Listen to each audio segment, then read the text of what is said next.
This is the European Council in Brussels, and right behind me, 28 leaders of the EU nation states are meeting to discuss a pretty full agenda. Now, for the UK and the UK Prime Minister Theresa May, there are two central things on her mind, specifically in terms of Brexit. The first is what the EU 27 are going to agree today, and that's to do with the transition period.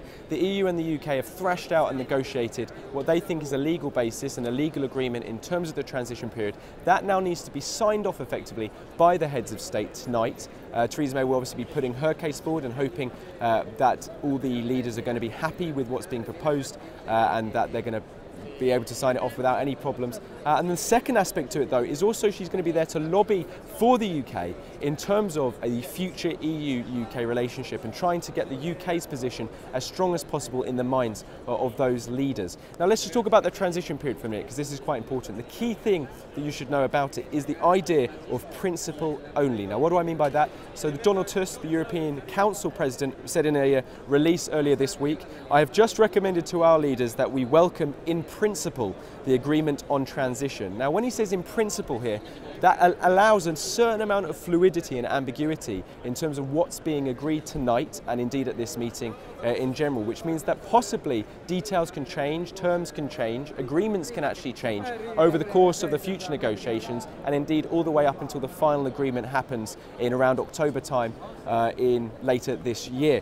The second point is the idea of the sticking points as well. There are still quite a lot of sticking points, particularly the Irish border. Leo Varadkar, the Taoiseach of Ireland, and the Prime Minister Theresa May are going to be meeting for a bilateral meeting a little bit later on to try and make progress there. But of course, that is a key area where the transition period, the terms still aren't really sure, and therefore there needs to be a little bit of fluidity in order to get to an agreement as well. Now, in terms of a future deal, that's for tomorrow, and the important thing you need to know about that is Theresa May, the Prime Minister, isn't actually going to be there. She's leaving this evening, and tomorrow the 27 EU leaders are going to be discussing amongst themselves what they want to put forward as the negotiating position for the EU as to what they want a relationship with the UK to look like. And that will obviously be for Michel Barnier, the EU's chief negotiator, to then negotiate with the UK on in the next few months. Key thing there is the idea of cherry picking. The EU is still maintaining the idea that the UK cannot cherry pick access to the EU single market or the customs union, and there's still an element of no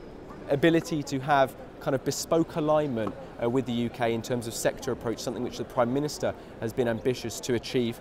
There has been some reporting that there's some softening in terms of financial services as part of a free trade arrangement. That's still unconfirmed, but something which perhaps might come out of this meeting as well. But outside of Brexit, there is one thing the Prime Minister, Theresa May, is also here to do, and that is to deal with Russia. Now, she's going to be briefing EU leaders about the alleged Russian nerve agent attack in Salisbury in the UK, and giving them the results of the investigations of the UK security services and the UK police. What she's looking for here is unity, and that is EU unity against what she says is Russian aggression. And now it's going to be likely, and it's rather expected, that the Council is going to adopt the conclusions condemning the attack.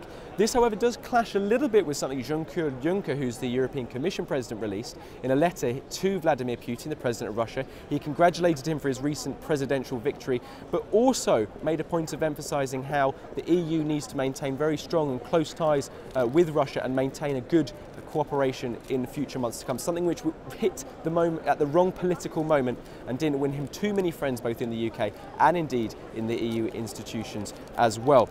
For the EU 27, though, of course, there's still 27 other member states who are going to be staying in the EU post-March 2019. They've got other issues to deal with.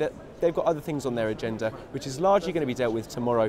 One of which is, of course, President Trump's proposed tariffs. Now, reports indicate, or rather suggest, that the EU are going to be exempt from these tariffs on aluminium and steel, going to get some kind of temporary reprieve. That's not confirmed yet, but that might shorten what they need to discuss at the Council meeting this week. But the second is a more general EU reform agenda. Now, Chancellor Merkel, remember, has just been appointed German Chancellor again after a very turbulent domestic political time for her over the past few months, since September when she had her federal elections. She's now back in the game. She's now able to engage a lot more with foreign and regional European politics. And is she going to now lead the reform agenda alongside President Macron of France, who's been pushing for reform and teaming up with Germany in a Franco-German alliance?